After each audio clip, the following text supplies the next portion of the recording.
So I'm going to give you some more in-depth feedback on your stuff because I feel like we just didn't have enough time, and you have a lot of stuff here, and so it totally deserves a amount of attention in response.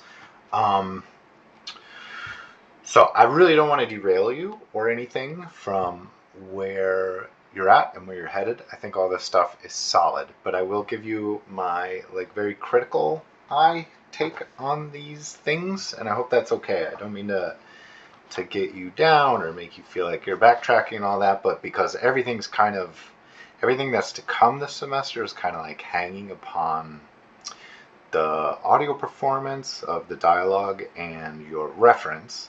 I want to make sure that we really like pay attention to this stuff and really get like a solid foundation. So hopefully all that makes sense and that none of this feels too much or extra or whatever.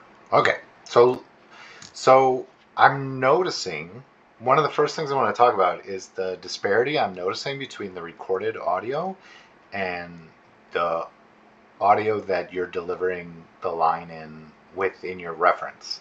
So what I think, what I have done and normally do, and I think is what kind of is the best practices way to move forward, is to have the audio on loop in the background as you do these things. So you can make sure that your performance matches the kind of intonation and intent of the audio.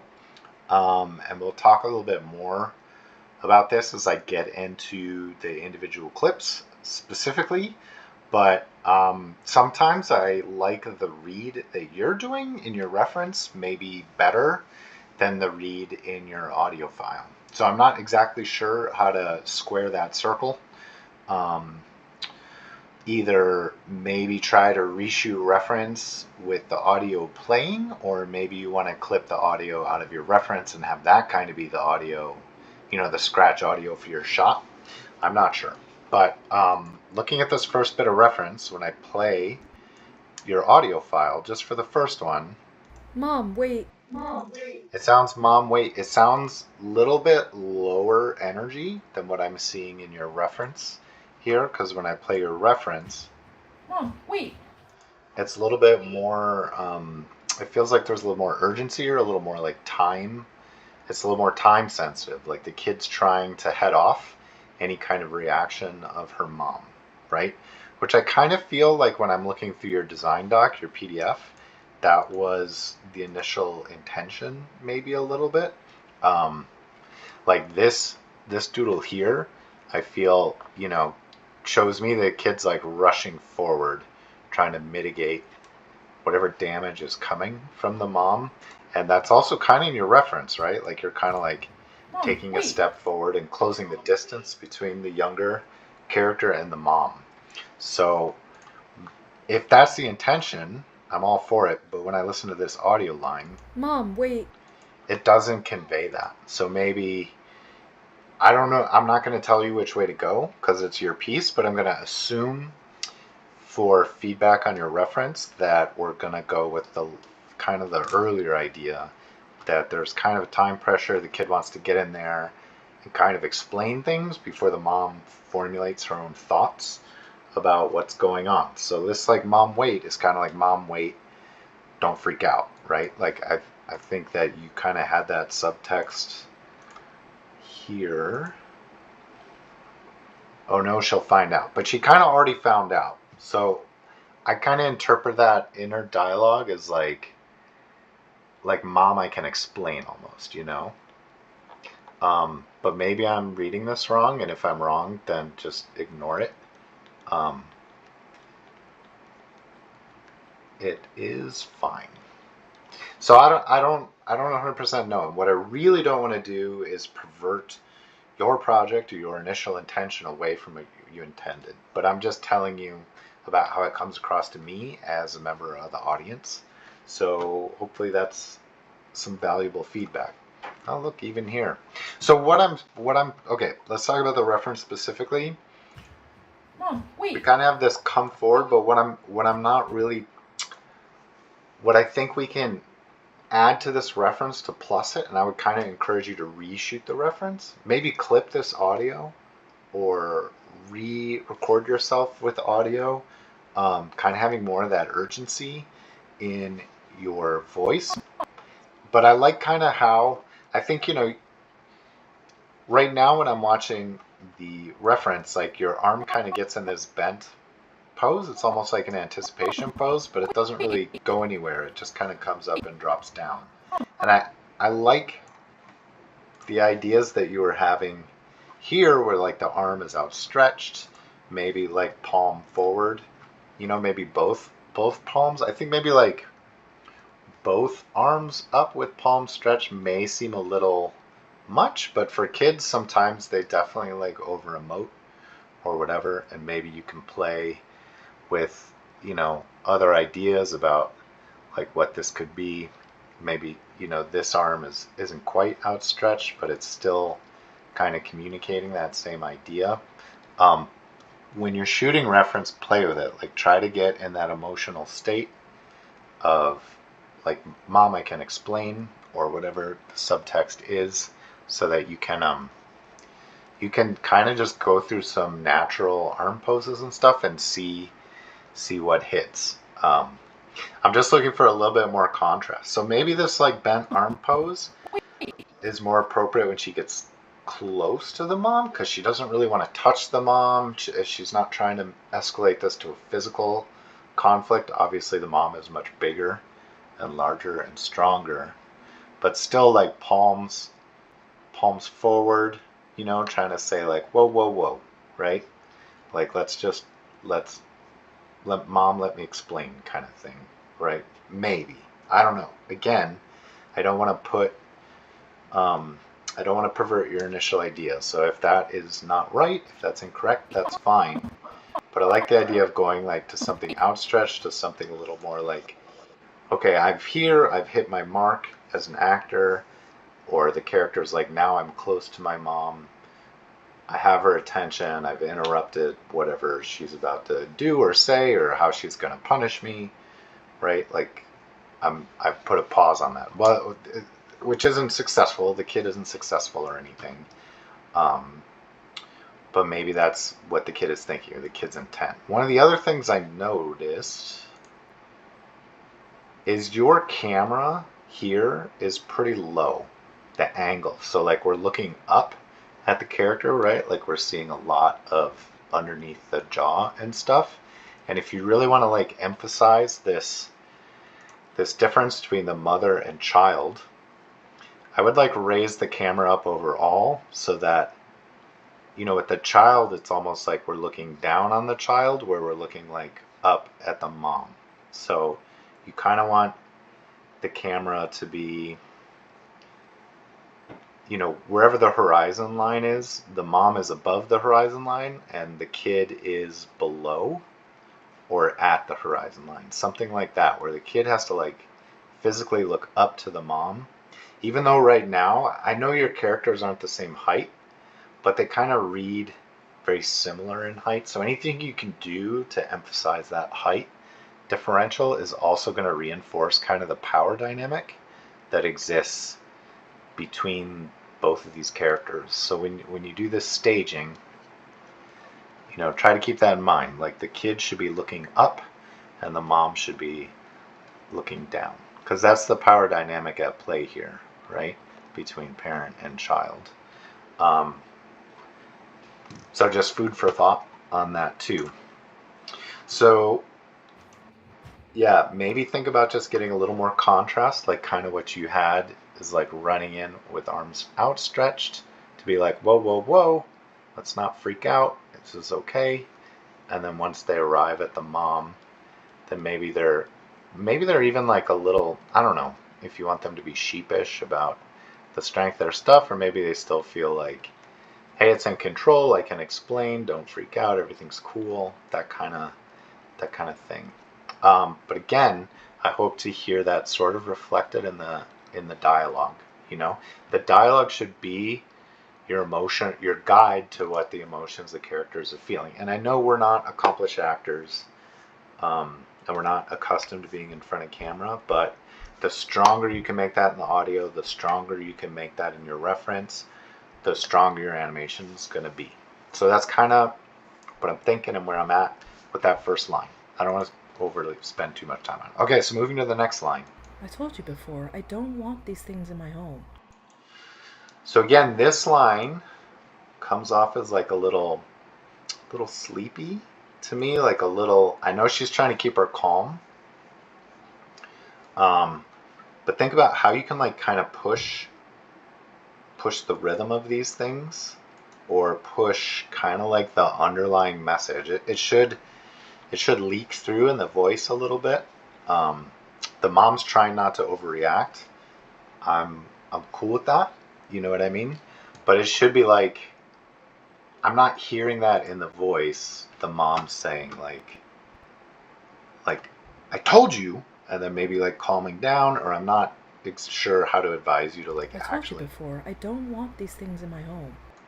You know, but you could be like, I told you before, I don't want these things in my home, right? Like that type of intonation kind of implies more like, okay, I'm trying to stay calm, I'm trying not to freak out, right? And as far as the reference goes, what? It jumped. Okay, sorry, here we are again. I told you before, I don't want these things in my home.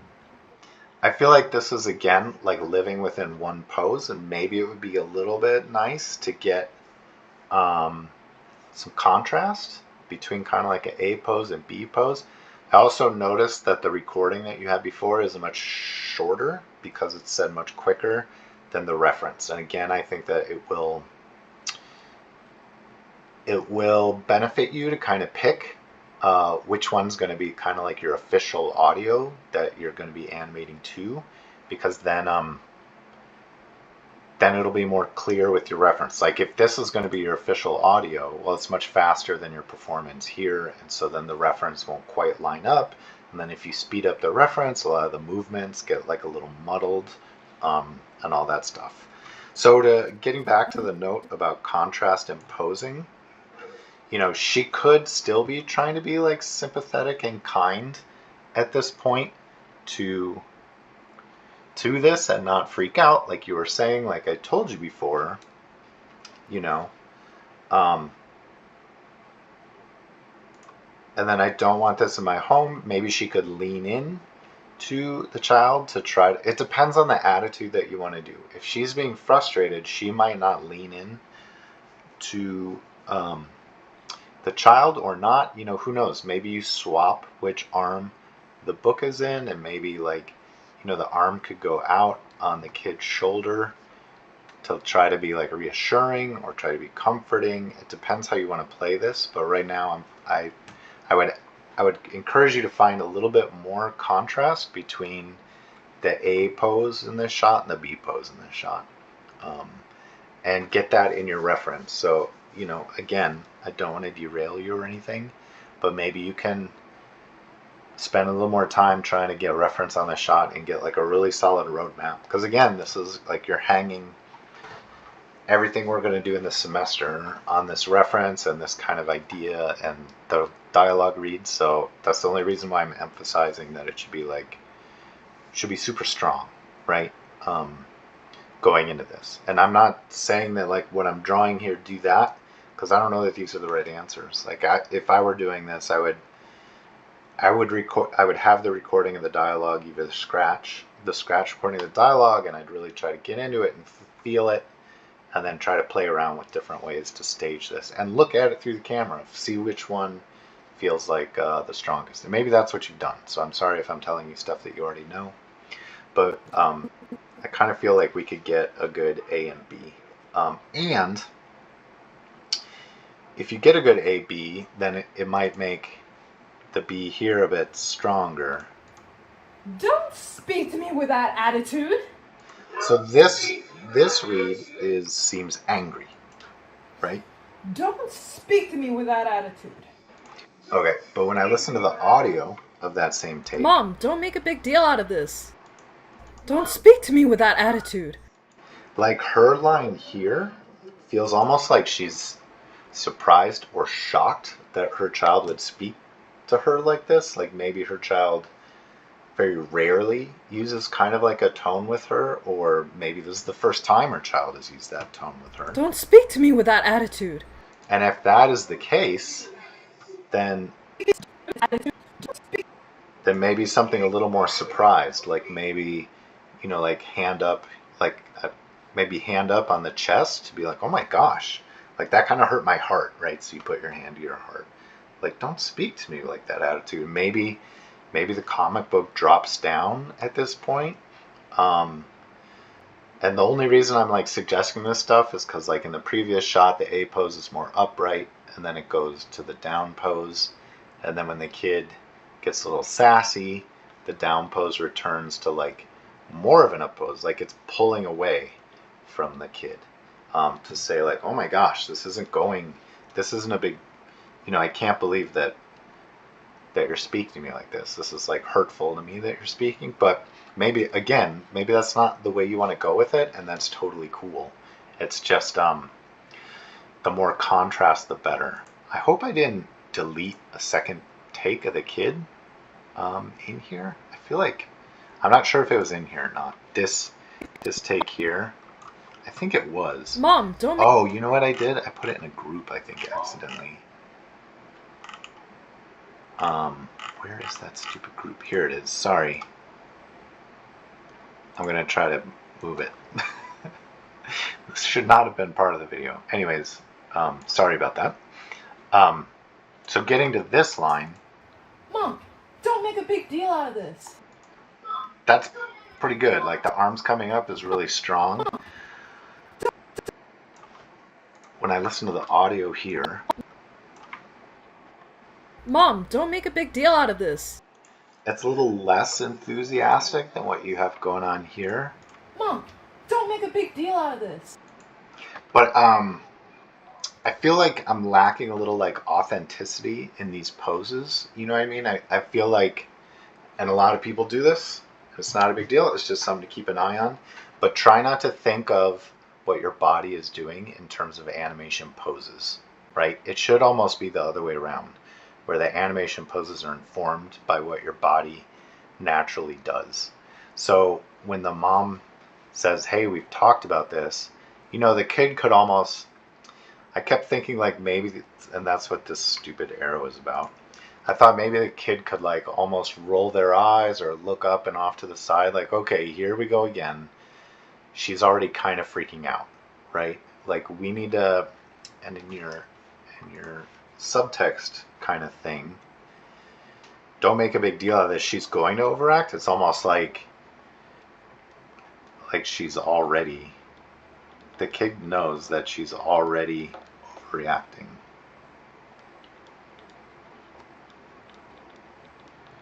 Right? And that's why the kid reacts a little bit stronger than what the mom anticipates. Like the mom doesn't think that she's overreacting. She's trying not to overreact, and yet still the kid's saying you're overreacting. Very frustrating for the mom or anybody, but maybe the kid, instead of bringing the arms up super high over the face, this is like a huge gesture. I don't know. There's other probably like, let me listen to it again. Mom, don't make a big deal out. I like on that mom, there's like a pause here. Let me see if that exists here too. Mom, don't make a big deal out of this. Yeah, so the problem is like your acting is doing a different read than your scratch dialogue. So that needs to be kind of like brought in. They need to be the same thing. So maybe, clip audios from here and make that your official audio that you're going to perform to, or vice versa or whatever. But I feel like the reads while you're acting are a little punchier, a little stronger. They have a little bit more intent to them. So that's why I think I'm kind of leaning into how you deliver the audio while recording your reference. Mom, don't make a big deal out. So yeah, I like the arms up. But maybe like they don't have to go as far up. Maybe they're just kind of here, like in like fists, which shows like a type of frustration or something, and that would leave us to be able to see the face, to kind of like throw a glance up and to the left, or just kind of like even rolling eyes up into the head, like, here we go again, right? That's kind of, to me, what the subtext of this is. I mean, fists are strong, but we want this performance, in order to justify the mom's reaction, to be a stronger reaction, right? So sorry, a little bit kind of all over here. But when I was saying all this stuff about how to reframe this to establish that power dynamic, when you shoot your lines, I would, if you can, raise up your tripod higher so that we're actually kind of having like a down angle on you when you perform the kids' lines. This is a great angle for performing the mom's lines because it's like an up angle on you. But when so try to match kind of, because I don't want you to have to like perform from your knees or anything, right? So that's just one way to kind of like simulate that as best as possible. Anyways, we jumped. Getting back here. Mom, don't make a big deal out of this. Yeah. Don't make a big deal out of this is fine. I kind of like, if you're going to end here, like maybe have the arms be kind of like more natural. Like it could almost be like defeated arms, like, oh my god, I'm so tired of this. You know what I mean? I'm not sure what the right call here is. You're gonna have to play with it and kind of figure out what's the best for communicating this acting beat. But like the idea of like hands going up and like coming down, like don't make a big deal out of this. It might be best, if we're starting up here at fists, to say don't make, to come down here to like a palms up kind of pose, maybe. Like you're almost pleading, like the kid's almost pleading with the mom, like, please don't do this again. Let's not go to this place. Let's not go to this spot.